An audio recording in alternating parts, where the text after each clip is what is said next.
የዘመናችን በጣም አሳሳቢ በሽታ የኩላሊት ስራ ማቆም። ከ10 ዓመት በፊት አንድ ሰው ኩላሊቱ ፌል አደረገ የሚባለውን ነገር ሰምተን አናውቅም ነበር። አሁን ላይ ከወጣት ጀምሮ እስከ ትልቅ ሰው ኩላሊቱ ፌል አደረገ ሲባል መስማት ኖርማል ሆኗል። ይሄ በሽታ ሰው ሰራሽ ነው ወይስ አይደለም? ተላላፊ በሽታ እንዳልሆነ እናውቃለን። ታዲያ ለምንድን ነው በየሰው ቤት እንደ ወረርሽኝ የገባው? በጣም በአጭር ጊዜ ውስጥ ማለት ነው። ቁጭ ብላችሁ አስባችሁ ታውቃላችሁ? ሁላችንም በቅርብም ይሁን በሩቅ ይሄ ነገር የገጠመው ታማሚ እናውቃለን። በየመንገዱ ለታማሚዎች ብር ሲሰበሰብ እናያለን። የምናውቃቸውን አርቲስቶችን ወስዷል። በዚህ ሁሉ ግን ይሄ ነገር ድንገት ከየት መጣ ብለን አልጠየቅንም። ይቺ ዶክተር በሜዲካል ኢንዱስትሪው ላይ በጣም የምትጠላ ሰው ናት። በጆ ሮገን ፖድካስት ላይ ቀርባ የተናገረችውን ነገሮች ስሰማ በጣም ነው የገረመኝ። የሰማሁትን ሁሉ ነገር እዚህ መናገር አልችልም፣ ግን በአጭሩ ብዙ በሽታዎች ሰው ሰራሽ እንደሆኑና ትርፍ ያለው ከታማሚ እንጂ ከጤነኛ ሰው እንዳልሆነ በግልጽ ተናግራለች። ካነሳቻቸው በሽታዎች ደግሞ አንዱና አሳሳቢው የኩላሊት ፌል ማድረግ ነው። ስለዚህ ነገር ያወራችሁን ለማየት ከፈለጋችሁ የጆ ሮገን 2294 ፖድካስት ጋር ሂዱ። ሙሉን ለማየት የማትችሉ ግን 2294 ኤፒሶድ ላይ መጀመሪያ ከ7ኛ እስከ 8ኛ ደቂቃ ያለውን እዩ። ከዛ ደግሞ ከ58ኛው እስከ 59ኛ ደቂቃ ያለውን እዩ። ዋና ርዕሷ የኩላሊት ፌል ማድረግ አልነበረም ባይዘው።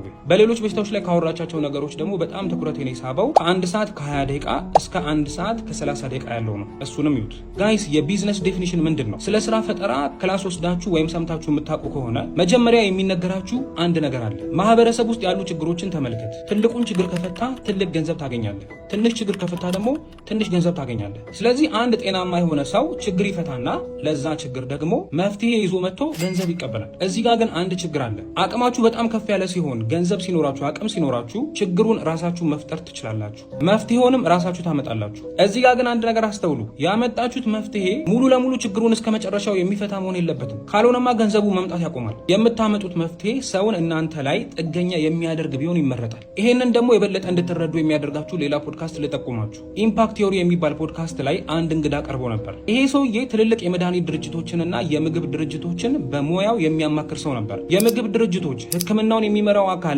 የመድኃኒት ድርጅቶች እጅ ለእጅ ተያይዘው የሚሰሩ ጓደኛሞች መሆናቸውን ተናግሯል። እሱ እንደተናገረው ከሆነ ሲስተሙ ከሚወዳቸው የበሽታ አይነቶች ውስጥ በአንደኝነት የሚቀመጠው ክሮኒክ ኢልነሶች ናቸው። እነ ስኳር፣ የደም ግፊት፣ የልብ በሽታ፣ ካንሰር፣ ዲፕሬሽን እና ሌሎችም። እነኚህ ሁሉ ክሮኒክ በሽታዎች ናቸው። ወይ ድናችሁ አድኑም ወይ አትሞቱም። ለረጅም ዓመታት ከእናንተ ጋር የሚቆዩ ናቸው። ክሮኒክ ማለት በራሱ የቃሉ ትርጉም ለረጅም ጊዜ የሚቆይ ወይም ደጋግሞ የሚፈጠር ማለት ነው። እነዚህ የጠቀስኳቸው በሽታዎች አንዴ ከያዟችሁ ወይ ሁሌ መድኃኒት መውሰድ አለባችሁ ወይ ቀጣይነት ያለው የህክምና ክትትል ያስፈልጋቸዋል። የኩላሊት ፌል ማድረግም እንደዛው ነው። ለአንድ ሳምንት ዲያሊሲስ ያቆመ ሰው ምን አይነት አደጋ ውስጥ እንደሚገባ ይታወቃል። ታዲያ እንደ ቢዝነስ ስታስቡት ገንዘብ ለማተም ከዚህ የበለጠ መንገድ አለ? ገንዘቡ ሊቆም አይችልም። ምክንያቱም ሰውየው መክፈል ካቆመ ህይወቱን እንደሚያጣ ያውቃል። ይሄንን ስላችሁ ደግሞ ዶክተሮች ላይ እንዳትወጡ። እነሱ ልክ እንደ ማንኛውም ተማሪ ተመርቀው ወደ ስራ የገቡ ሰዎች ናቸው።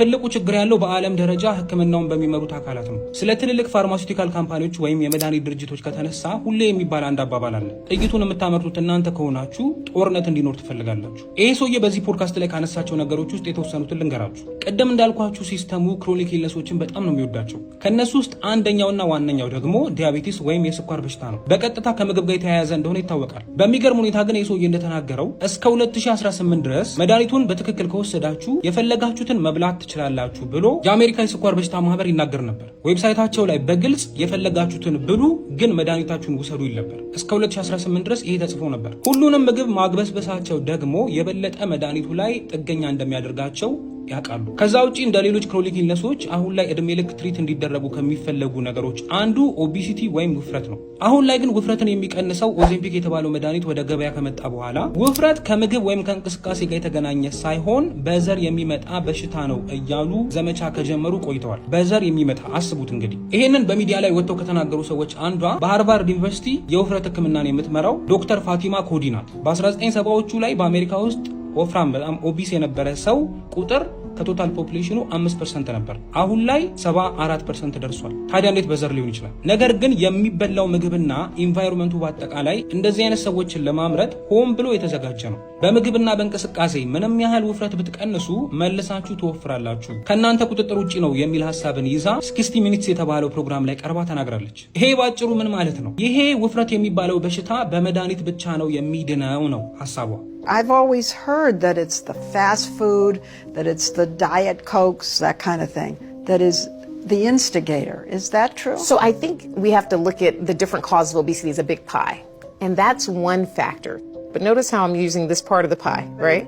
But the number one cause of obesity is genetics. 60 ሚኒትስ የተባለው የዩቲዩብ ቻናል ላይ ሙሉውን ፕሮግራም እንድታዩት ሪኮመንድ አደርጋችኋለሁ። በአጭሩ ሰው ውፍረትን ከምግብ ጋር ማገናኘት ማቆም አለበት የሚል ዘመቻ ነው። ይህንን የሚሉበት ምክንያት ያው ግልጽ ነው። ሰው ውፍረትን ከምግብ ጋር ካገናኘው ችግሩን ባለቤቱ በራሱ እንደሚፈታው ስለሚታወቅ ነው። እቺ ዶክተር ኦዜምፒክ ተብሎ ከመጣው የውፍረት መቀነሻ መድኃኒት ጋር ቀጥታ ግንኙነት አላት። ይሄ የተደበቀ ወይም እየተወራ ያለ ነገር አይደለም። በግልጽ መድኃኒት መመረትና ወደ ገበያ መግባት እንዳለበት ነው 60 ሚኒትስ በሚለው ፕሮግራም ላይ ተናገረችው። ይሄ መድኃኒት በጣም ውድና በብዙ አሜሪካውያን እንኳን አፎርድ የማይደረግ ነው። በዛ ላይ በሳምንት ነው የምትወስዱት እና ኦፕራና ሌሎችም ታዋቂ ሰዎች ይህንን ኦዜምፒክ የተባለ መድኃኒት በመውሰድ ውፍረት እንደቀነሱ ነው የሚነገረው። በጤናችን ላይ ችግር ያመጣል አያመጣም የሚለው አይመለከታቸውም። የትኛውንም አይነት ምግብ እየበሉ ውፍረት መቀነስ የሚለው ሀሳብ በራሱ ከሰውነታችን ተፈጥሯዊ አሰራር ጋር የሚሄድ ይመስላችኋል? ይሄ ዶክተር ከሕክምና ጋር በተያያዘ እየተሰሩ ነው የሚላቸውን ትልልቅ አይን ያወጡ ብዙ ስካሞችን ተናግሯል። እነሱም በቀጣይ ፓርት ላይ ሼር አድርጋቸዋለሁ። ከእነዚህ ስካሞች አንዱ በህፃናት ላይ እየተሰራ ያለ ነው። አንድን ሰው ከህፃንነት ጀምሮ እስከ እድሜ ልክ የመድኃኒቶች ቋሚ ደንበኛ ለማድረግ ፕሮጀክት ተጀምሯል። ፓርቱ ላይ እሱን እናያለን።